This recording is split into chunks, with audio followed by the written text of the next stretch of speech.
Welcome back to TaraChessAcademy.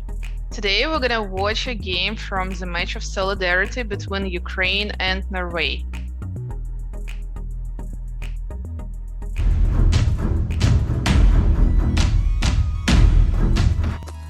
Magnus Carlsen, the current world chess champion, leads the Norwegian team, and Vasil Ivanchuk leads the Ukrainian team.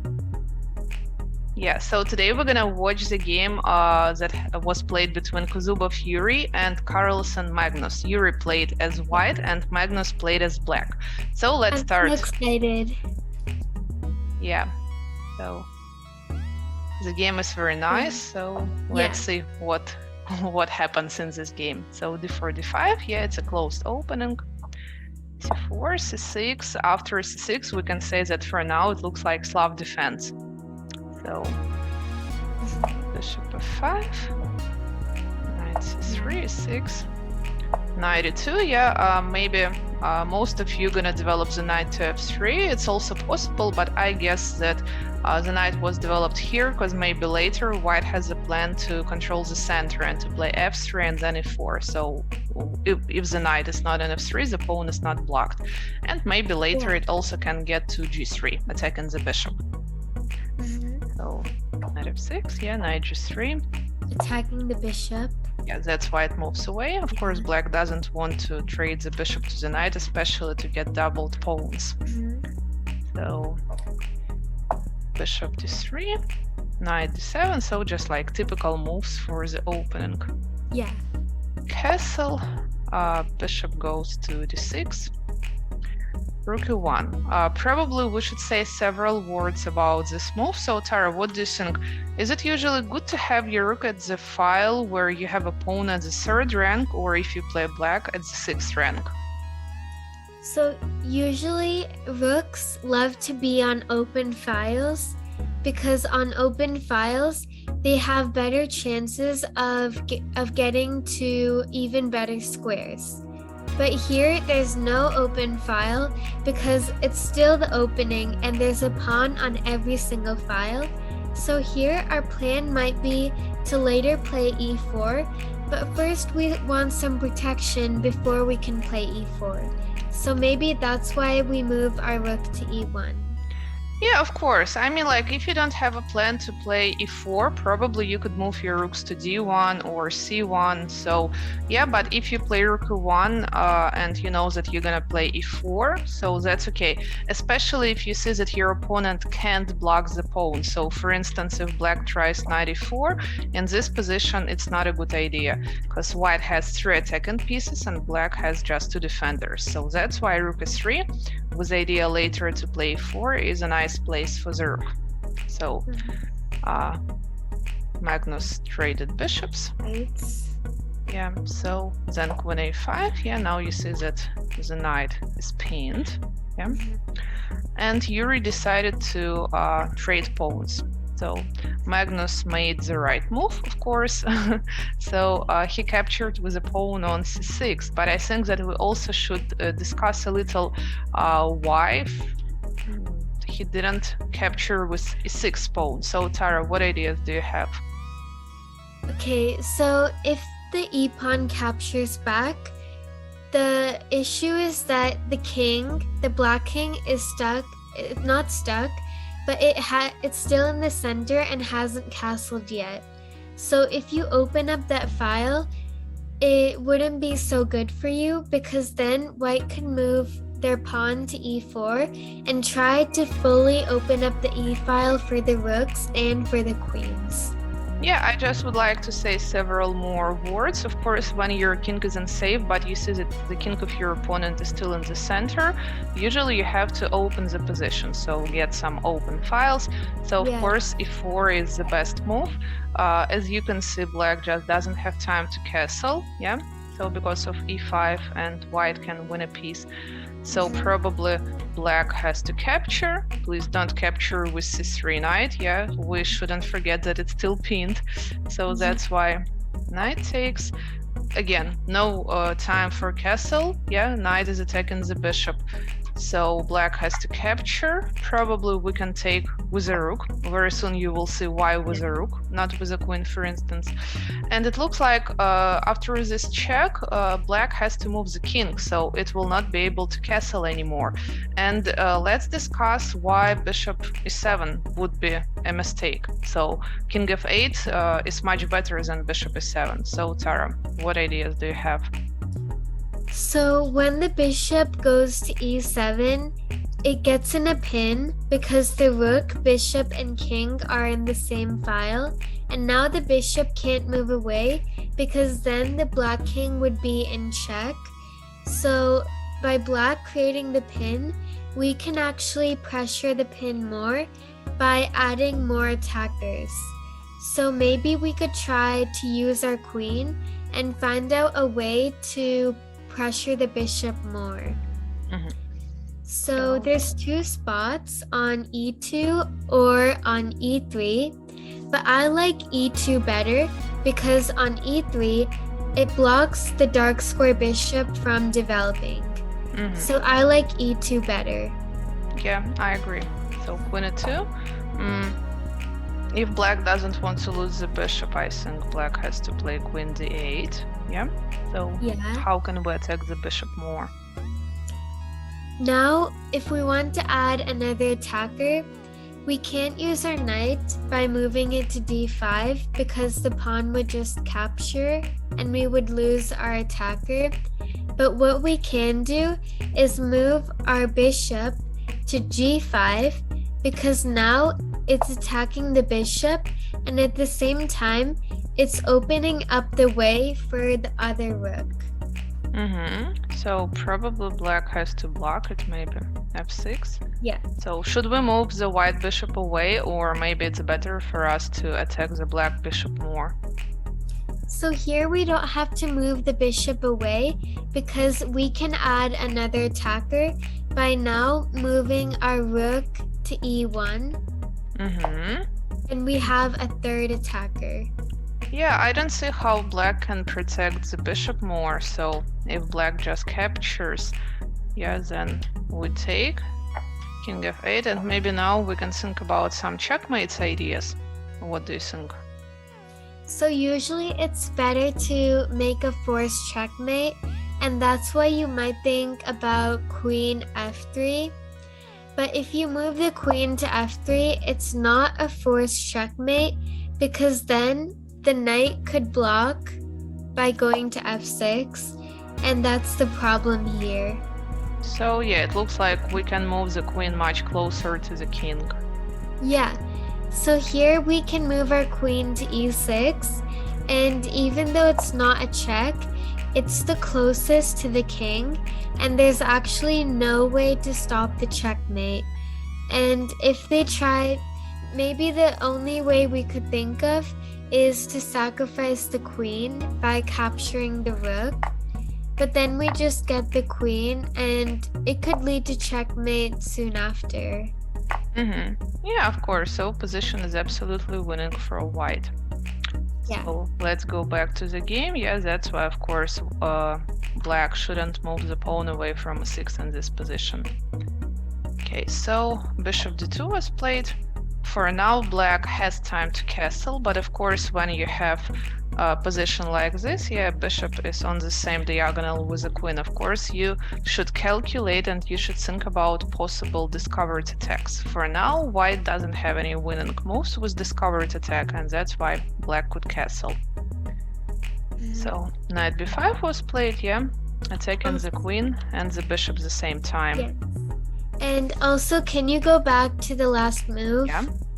So maybe if you were also thinking about knight to e4 to attack the bishop and make a discovered attack, it's a bit complicated because then maybe the pawn could capture the knight. And then if the bishop takes the queen, then the pawn could capture the white queen. Yeah, it looks like black has won a piece in this position, yeah. Okay, so knight b5. Probably black could move the bishop to b4, yeah, so the queen is not attacked and the bishop is not attacked, so black could trade bishops like this. But in the game, Magnus chose to play queen a6. For now, you see that the knight is pinned and it can't move. So a4, yeah, just protecting the knight and trying to control more space for the pieces. Rook f to c8. So finally we can follow the plan about starting some activities in the center. So f3 with the idea to play e4. b6 was played. It's an interesting move. It looks like the main idea is to move the queen to b7 and maybe later to use it in the game. Yeah, because actually it looks like this queen is doing nothing, staying at the side of the chessboard. So. Yeah. And also, really important thing, the knight can't capture the bishop because then you would lose your queen. Of course, so the knight is still pinned. We shouldn't forget about this. Yeah. So e4, yeah, so e4 is a nice move. You control more space, you want to make a fork, and maybe in this position black should capture the knight. But Magnus chose to play bishop f8, so to move the bishop back to the last rank. e5, of course, so we want to control more space in this position. You see that the knight has only one move to e8, and look at these pieces. Yeah, most of black pieces are at the last rank, so very bad. Not the best situation. Yeah. So f4. We still want to move our pawns forward, and of course the plan is to move the pawn to f5. g6 preventing f5, but okay, if we can't move the pawn to f5, it doesn't mean that we should give up, so we can also play h4. Of course, you can do all this and open position of your king, and maybe for now dark squares look a little bit weak, but we can do all this just because black can't do anything against these weak dark squares. So black pieces just are too far away from the king and they can't work together. So knight, queen b7, h5, a6 attacking the knight. Of course, we shouldn't sacrifice the knight, we just move it back to c3 to the third rank, knight g7. And okay, now we can play h6 with tempo. So Magnus moved the knight back to the last rank. And in this position, white decided to sacrifice some material. Yeah, so of course you can do this, especially when you control more space. It means that your pieces are much more flexible. From the queen side, for instance, you can get to the king side in one move, yeah, with your queen. And black can't do the same. So pawn captures, maybe it's not so important which pawn to capture with, yeah. And you see that. Something, I think you're about to say this, that now the black king is opened, so it could be easier for you to start some attacks because the file is more opened. Yeah, of course, you're right. Okay, so rook c6, yeah, lift rook. Of course, black wants to use the 6th rank for protecting the king and also for attacking the pawn on h6. So rook f1. Yeah, you see some weakness in position of your opponent, and of course you want to attack it.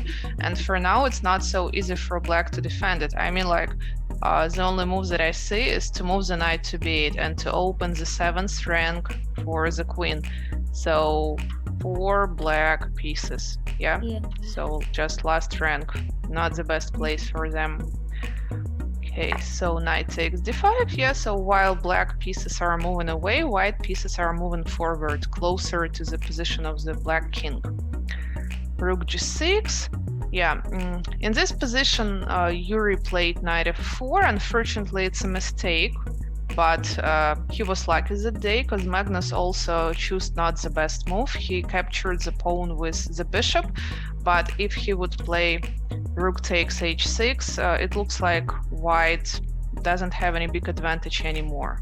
So that's why let's go back and maybe let's think what should white do instead of playing knight f4? Maybe white should try to open position of the king more. So Tara, what ideas do you have?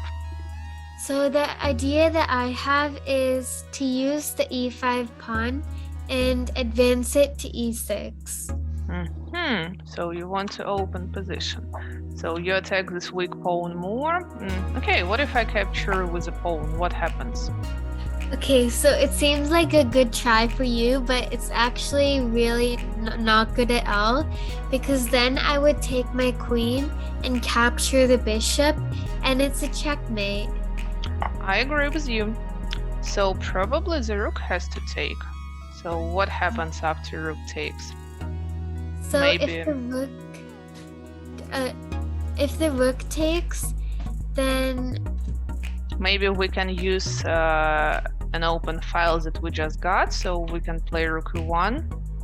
Yeah, so we want to capture the rook, and you remember that pawn can't capture because of the checkmate. So probably black gonna trade rooks, and now we have a plan to get this knight, because it's defender of the pawn of the square on f6.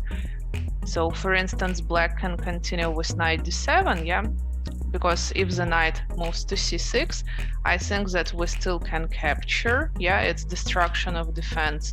Rook takes, knight f6 check. Yeah, you see why it's important to get to this square. And now just mate in one, right?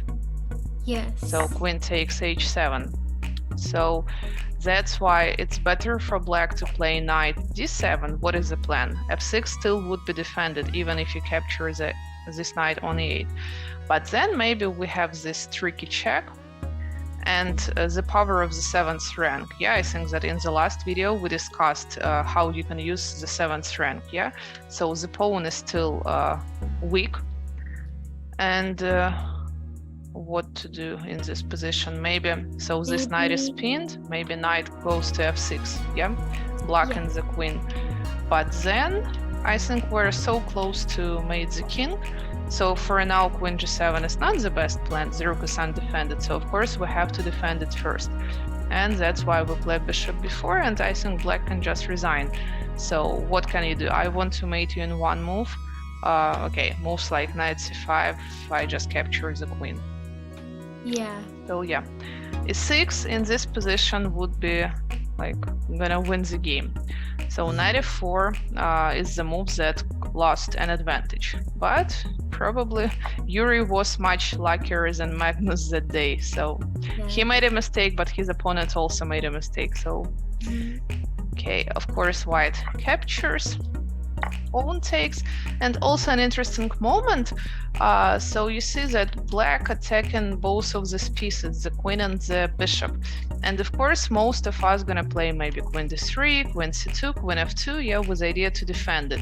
But if we're gonna do something like this, yeah, it looks like we just waste our time, and black has time to defend in this position. So don't forget that black still has 2 knights for the rook. So that's why, of course, Yuriy made the right move. He played queen g4, so he didn't try to defend the bishop. And after Magnus captured it, what gonna you do, Tara, in this position? Maybe I could move my pawn to e6. Yeah. The same idea. The same idea. So we still f7 is defender of g6. So let's do something with the pawn on f7. So e6, f6 was played, queen g6, of course knight goes to g7, yeah, because you see that, not the queen I mean, so the knight. Rook a3, you see, first Magnus used lift rook, he moved the rook to c6 with the idea to use the 6th rank, and now white is doing the same, yeah. So later the rook can join white pieces at the king side. Queen d5. So of course this position is really bad for black, but maybe black still shouldn't move the queen away from the 7th rank, yeah, because now of course when the 7th rank is undefended, queen f7, king h7, rook h3, hello the 3rd rank. bishop h6.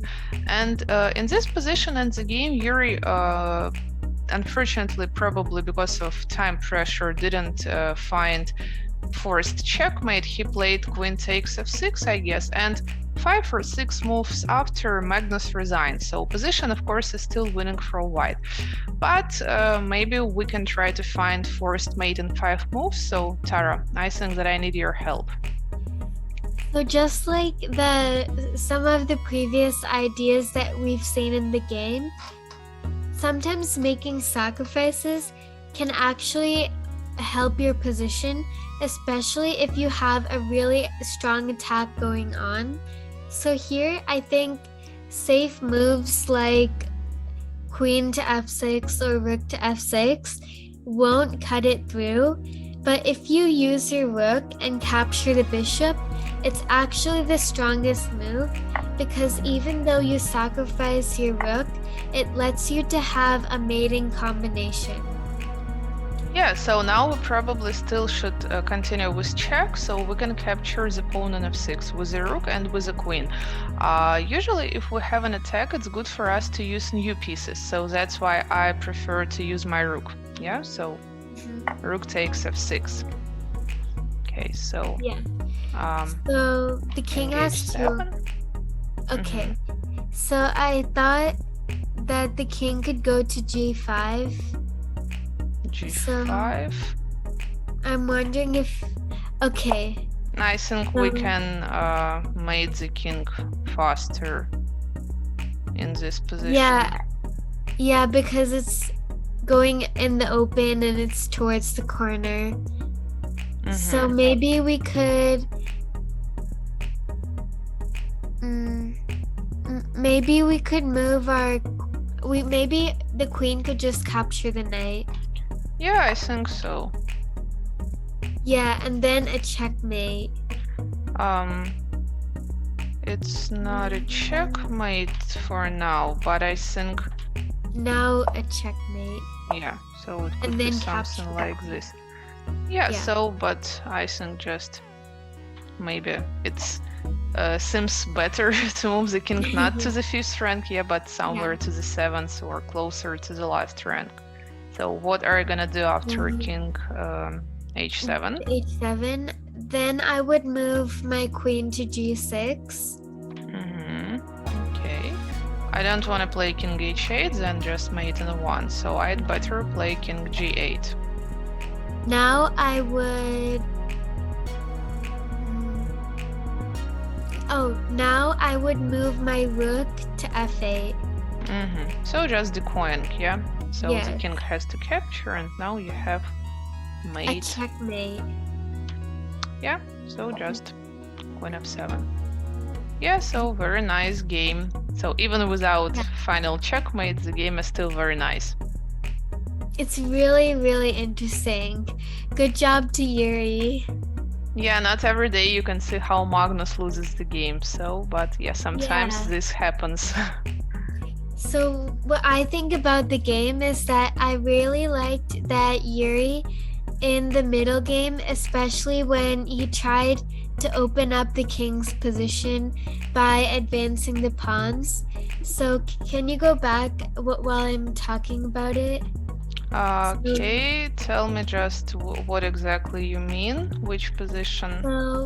So I mean when he was trying to advance his pawns and trying to open up the position.